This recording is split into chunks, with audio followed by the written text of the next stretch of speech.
Assalamu alaikum and welcome to This Explainer. Have you ever finished your prayer? You did all the movements. You stood, you bowed, you prostrated, but you walked away feeling like absolutely nothing changed inside?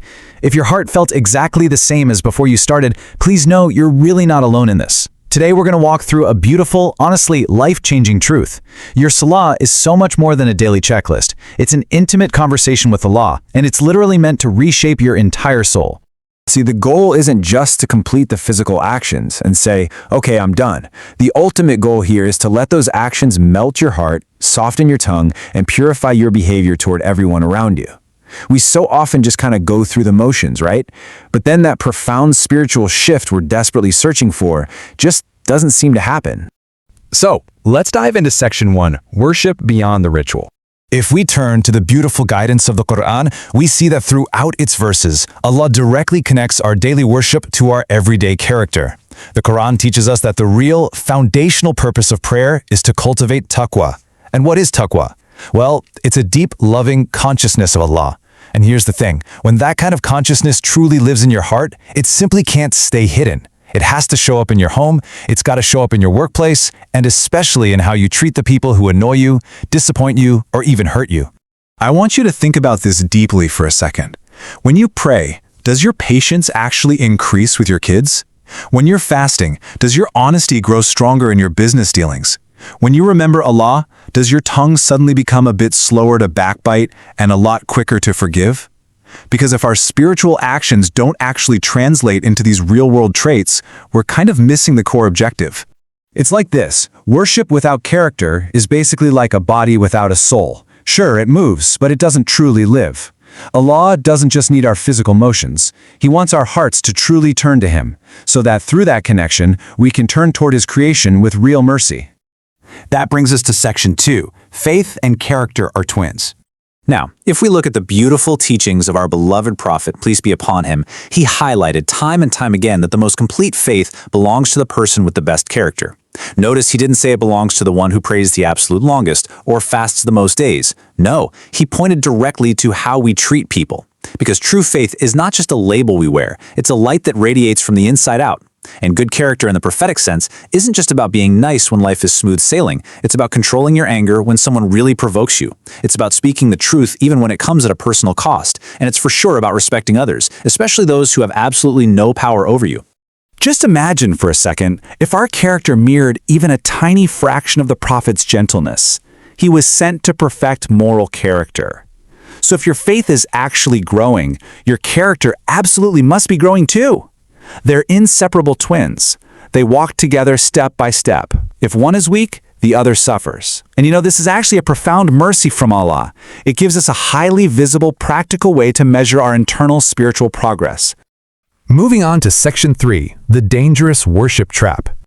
Let me share a very real, honestly quite common situation with you. Maybe you've seen it, or maybe, if we're being completely honest, you've lived it. There's a person who prays all 5 prayers exactly on time. They make sure every single physical position is textbook correct, and they try so hard to push away distractions. But then, the moment they step off the prayer mat, something shifts. At home, their voice becomes sharp. Their words, which are supposed to be healing, become these painful arrows. Out in traffic or in minor arguments, their harshness is wide awake. And deep down inside, there's this little whisper that says, hey, it's okay, I'm praying. At least I'm not missing my Salah. But listen, that whisper, that is a really dangerous trap. The Quran teaches us that prayer is supposed to actively prevent wrongdoing. If harshness still completely rules our lives, then our worship has only touched our muscles, our backs, and our knees. It completely missed the soul. Think of it this way. Salah without humility is just physical exercise. But Salah with humility, now that is a spiritual ascension. Now, if you're recognizing this gap in yourself right now, please know it is not a failure, it's actually a signal. It is a merciful signal from Allah saying, my servant, come closer, your body is here, but bring your heart too. We really have to stop using the prayer mat as a shield to hide and protect our bad habits, and instead start treating it as a spiritual clinic to actually heal those flaws. Let's look at Section 4, why the disconnect happens. So why exactly does this gap exist? Why do we pray, yet our character stays kind of broken? Well, there are a few main reasons. First, sometimes we pray, but we just don't reflect. We rush through the words without pausing to actually feel their weight. Saying subhanallah becomes a reflex, not a real moment of wonder. Second, we focus so much on the performance, but we totally neglect the presence. Our heart is wandering around in the market while our body is in prostration. Third, we have the intellectual knowledge, but no practice. We know anger is bad, sure, but we fail to practice patience under pressure. And knowledge without practice, that's a heavy burden. And fourth, sometimes we unknowingly treat worship as an identity badge, like a safety checklist, rather than maintaining a living, breathing, active connection with Allah. Which brings us to Section 5, Steps to Transform Your Salah. All right, how do we actually fix this? Here are 4 practical steps. Step 1, make a truly heartfelt intention right at your takbir. Just whisper to Allah, Ya Allah, let this prayer soften my heart and improve my manners. Step 2, focus on just one character target. Pick one specific flaw, like maybe just not raising your voice today, and carry that goal with you like a precious gem. Step 3, pause and breathe when you get angry. Anger is like a fire. When the heat rises, just stop for 10 seconds. Tell your ego, okay, this is training time, and let your words pass through your heart before they ever leave your tongue. And finally, step 4, do a gentle, completely shame-free daily review before you go to sleep. Just ask yourself, did my prayer travel to my behavior today? Where can I try again tomorrow?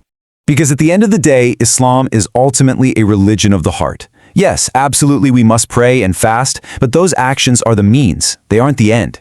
The end goal is to transform into a servant whose character genuinely mirrors the mercy of Allah.